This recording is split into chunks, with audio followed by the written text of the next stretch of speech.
এই যে আমি না এখানে একটা দই নিয়ে নিয়েছি, এই বাটিতে এই কাপের দই নিয়ে নিয়েছি 1 কাপ। আমি এখন ওই একই কাপের মেজারমেন্টে এই তেল, রিফাইন তেল দিচ্ছি। তোমাদের এখানে যে কোনো, তোমরা ঘি দিয়েও করতে পারো, বাটার দিয়েও করতে পারো মেল্ট করে।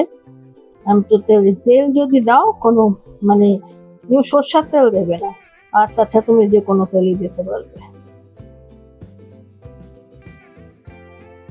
এখানে ময়দাটাকে আমি চেলে নিয়েছি আগে। এই 1 কাপ দিচ্ছে, এই 2 কাপ দিলাম। মেজারমেন্টটা ঠিক থাকতে হবে, যে 1 কাপ তেলে আমি 2 কাপ ময়দা দিলাম। আর ওখানে আমি দইটাও 1 কাপই দিয়েছি, একটু 19-20 হবে 1 কাপের থেকে। এখন আমি এটাকে এটার মধ্যে মিলিয়ে নেব আস্তে আস্তে। আমি চিনিটাকে মিক্সি করে নিয়েছি, তবু যদি কোনো লাম্পস টাম্পস থাকে এর জন্য আমি একটু চেলে নেব। এই 1 কাপে দিলাম। আর এখানে মিল্ক পাউডার, যে কোনো মিল্ক পাউডার নিতে পারবেন। এই আমি 1 প্যাকেট মিল্ক পাউডার দিয়ে দিলাম, 3 চামচ হলো। ছোট চামচে 1 চামচ বেকিং পাউডার। এখানে চিনি, বেকিং পাউডার আর মিল্ক পাউডার সব কিছু চেলে নেবেন। ময়দাটা তো আমি আগে চেলে রেখেছিলাম, যে ওটাকে মিলিয়ে নিয়েছি। আর এই যে বেকিং সোডা, বেকিং পাউডার 1 চামচ দিয়েছি, আর যে বেকিং সোডা এটা আধা চামচই হবে। বেকিং পাউডারের আধা হবে বেকিং সোডা। আর যেরকম পরিমাণ, আপনারা যদি আরো অনেক বেশি 1 কিলো 2 কিলো দিয়ে করেন ময়দা দিয়ে, তখন বেশি পরিমাণে লাগবে, পরিমাণটা নিজেরা বুঝে নেবেন। আমি চেলে এটা আবার মিলিয়ে নেব। এই যে আমি তেল দিলাম,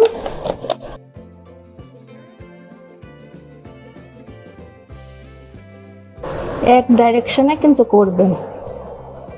আমি ভ্যানিলা এসেন্স দিলাম 1 চামচ।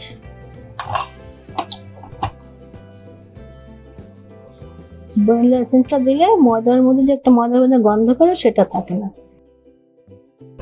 আপনারা এখানে ভ্যানিলা এসেন্সের জায়গায় এলাচি পাউডারও দিতে পারবেন, যে কোনো আপনাদের পছন্দের মতন এসেন্স দিতে পারবেন। এখন আমি গ্যাসের সামনে গিয়ে ট্যাপ ট্যাপ করে বসিয়ে দেব। কড়াই বসিয়ে আসছি, আমি ট্যাপ ট্যাপ করে বসিয়ে দিলাম। দেখুন এই যে বাবলস উঠে গেছে এখানে।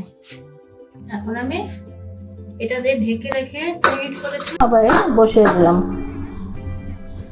এটা হয়ে গেলে কত টাইম লাগে দেখে আপনাদের জানাবো। উঠায়ে দেখি এটা কি অবস্থায় আছে।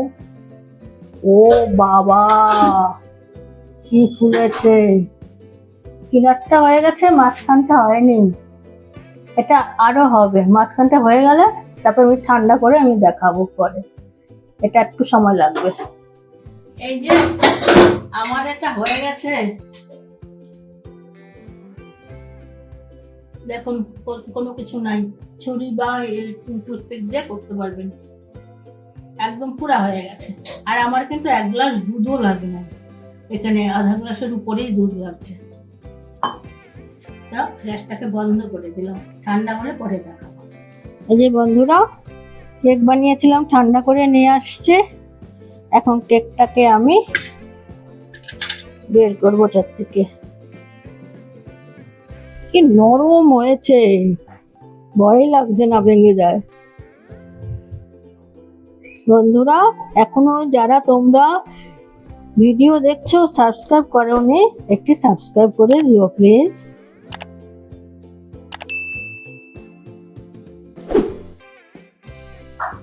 দেখুন কিরকম নরম হয়েছে। এখন না আমি একটু কেটে নেব এটাকে।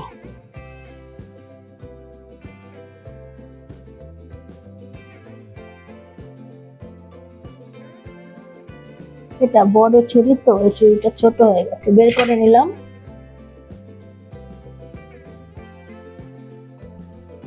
আমি পুরো এটাকে কেটে নিই। দেখুন কি সুন্দর জালিদার হয়েছে। এটাকে এখানে রাখলাম। এই যে ক্রিম দিয়ে দিলাম।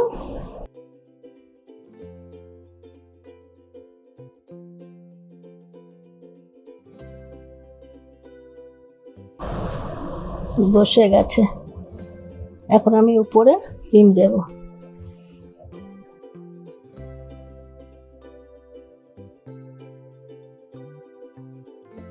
এই যে বন্ধুরা, আমি এই যে কিছুটা সাদা ক্রিম নিয়ে আমি 1 চামচ কোকো পাউডার মেলাবো। এখানে কোকো পাউডার আমি দিলাম, আপনারা যে কোনো কালার দিতে পারবেন আপনাদের পছন্দ মতন। আমি যে ব্রেড ক্রিমটা বানিয়েছি না, আমার কিন্তু ইলেকট্রিক বিটার নেই। আমি দেখো এটার সাহায্যে আর এখানে এটার সাহায্যে, এখানে 6টা চামচ, কাঁটা চামচ ফোক বলে যে, 6টা কাঁটা চামচকে আমি এভাবে করে নিয়েছি। করার সময় এভাবে 3টা করে নিয়েছি, এভাবে 3টা নিয়ে তারপরে এভাবে গুলেছি। তারপরে যখন হয়ে গেছে কিছুটা, পরে এটা দিচ্ছি আইসিং পাউডার দিয়ে। আর আইসিং পাউডার যদি না থাকে তাহলে এই চিনি নেবে আর এই কন্ট্রাস্ট, এই দুটো মিলিয়ে মিক্সি করে ব্যাস ওটা দিয়ে দেবে, তাহলে তোমার এই ক্রিম হয়ে যাবে। তোমাদের কিন্তু অনেকগুলো আমি টিপস দিয়ে দিলাম।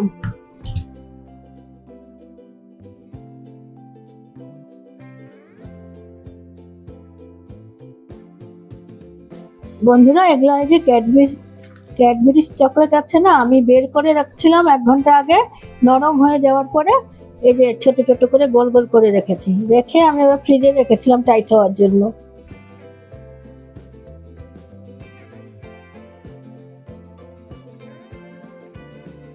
এটা আমি কেটে দেখাতে পারবো না, কারণ এটা বার্থডে কেক তো, যার বার্থডে সেই কাটবে। এখন আসি বন্ধুরা, নমস্কার।